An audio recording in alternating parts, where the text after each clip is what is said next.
যোৰহাটৰ পিছত এইবাৰ ডিব্ৰুগড়ত লজ্জিত ঘটনা।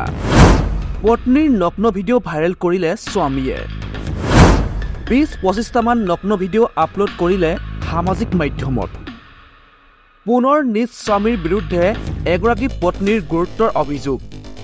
ন্যায় বিচাৰি লাহোৱাল আৰক্ষী থানাত এজাহাৰ বিবাহিত মহিলাগৰাকীৰ। এবছৰ পূৰ্বে পলাই বিয়া হৈছিল দুয়ো।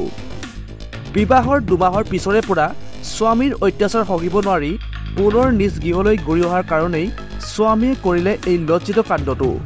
শুনক মহিলাগৰাকীৰ নিজ মুখেৰে নিজ স্বামীৰ বিষয়ে কি ক'লে। হাজবেণ্ডে মানে মোৰ ছ'চিয়েল মিডিয়াত মোৰ উলংগ ফটো আপলোড কৰি দিছে। সেইটো কাৰণে মই বহুত লাজ পাইছোঁ। তাক এতিয়া এজাহাৰ এখন দিছোঁ থানাত, লাহোৱাল থানাত এজাহাৰ এখন দিছোঁ। এতিয়া কি কৰিব, থানাতহে কৰিব আৰু।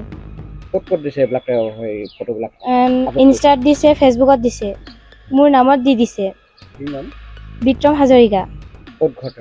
তাৰ ঘৰ দেৰগাঁও এবানী। এতিয়া কি বিচাৰিছে আপুনি? মই এতিয়া তাৰ পৰা ন্যায় বিচাৰিছোঁ। থানালৈ আহিছে, এজাহাৰ দিছে? থানালৈ আহিছোঁ, এজাহাৰ দিছোঁ। কিমান দিন হ'ল আপোনালোকৰ বিয়া হোৱা? মোৰ বিয়া হোৱা আজি এবছৰ হ'ল। ঘৰত আহি এবছৰ আছোঁহি এতিয়া।